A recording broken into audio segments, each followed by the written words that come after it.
Chancellor George Osborne today dismissed the suggestion that Britain would lose influence within the EU. He said that the government had ensured the single market would be discussed by the full 27. This is the GAP Morning News, also on the programme. Tens of thousands of people who took to the streets across Russia to demand a rerun of parliamentary election. A light aeroplane has crashed into a school building in the Philippines, killing at least 13 people. Good morning, I'm Gary Pendlebury. Chancellor George Osborne today dismissed the suggestion that Britain would lose influence within the EU. He said that the government had ensured the single market would be discussed by the full 27. He quoted, "We have protected Britain's financial services and manufacturing companies that need to be able to trade their products into Europe from the development of Eurozone integration spilling over and affecting non-Euro members of the EU," he told BBC Radio 4's Today programme. Mr Cameron hosted a dinner for a number of Tory MPs at Chequers last night, at which he said to have been toasted. Tens of thousands of people took to the streets across Russia today to demand an end to Vladimir Putin's rule and a rerun of parliamentary election in the biggest opposition protests since he rose to power more than a decade ago. Protesters waved banners such as "The rats should go" and "Swindlers and thieves, give us our elections back" in cities in the breadth of the country.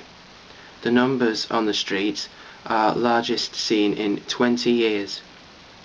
Riot police were out in force with dogs and in trucks, but did little to try put down the protests that showed a groundswell of discontent with Prime Minister Putin as he prepares to return to the presidency next year, and anger over an election on December the 4th, which was the opposition says was slanted in his party's favour.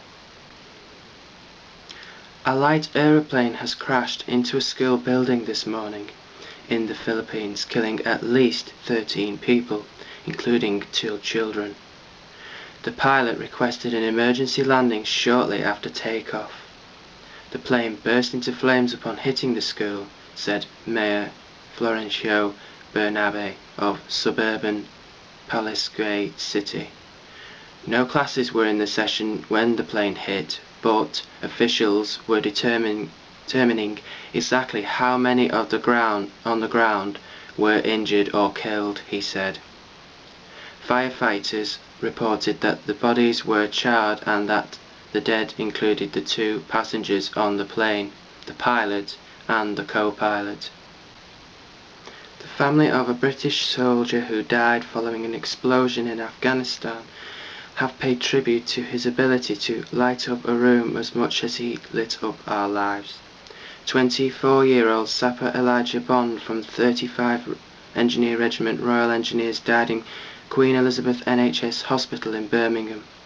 He was brought back to the UK following the blast from an improvised explosive device in the Nahir al-Sarraj district of the Helmand province on Tuesday.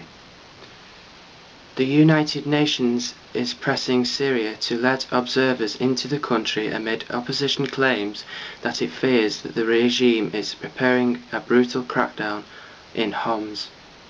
The city has been the scene of some of the worst fighting between anti-government protesters and President Bashar al-Assad's regime since the uprising began in spring. The UN Security Council has agreed to investigate Syria's brutal crackdown against pro-democracy protesters on Friday, overcoming resistance from Russia, China and Brazil.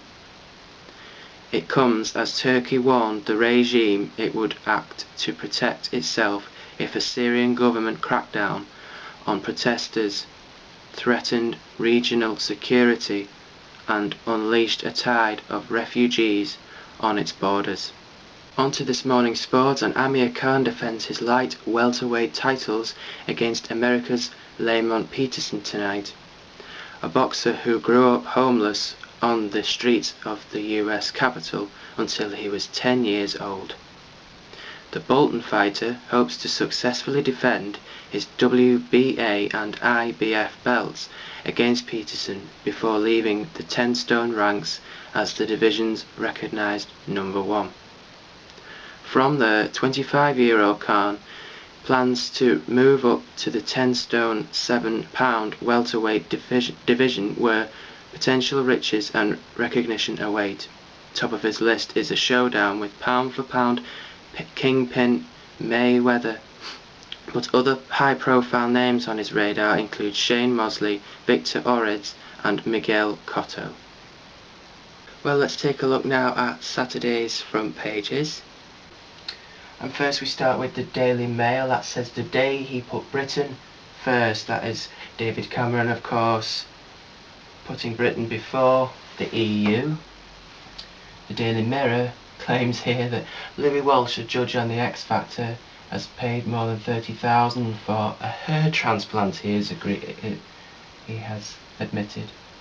The Sun says up yours, saying that Bulldog PM sticks up for Britain but risks backlash. That again is the Euro crisis. The Independent leads a similar story on the EU leaving Britain. The Daily Telegraph again on the EU, saying Cameron stands as lone man of Europe. The Guardian says Cameron cuts UK adrift. Again a similar story. The Express has a different story this morning on how exercise beats diabetes.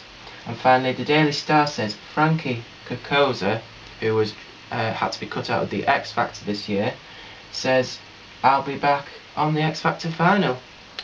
That is all the time we have for the papers this morning, and moving swiftly on, and this is the GAP Morning News. We will have a look now at the main news so far today. Chancellor George Osborne today dismissed the suggestion that Britain would lose influence within the EU, saying that the government had ensured the single market would be discussed by the full 27. We have protected Britain's financial services and manufacturing companies that need to be able to trade their products into Europe from the development of Eurozone integration spilling over and affecting non-Euro members of the EU, he told BBC Radio 4's Today programme. Mr Cameron hosted a dinner for a number of Tory MPs at Chequers last night, at which he was said to have been toasted. Well, that is the way your news looks this morning. Goodbye, and thanks for watching.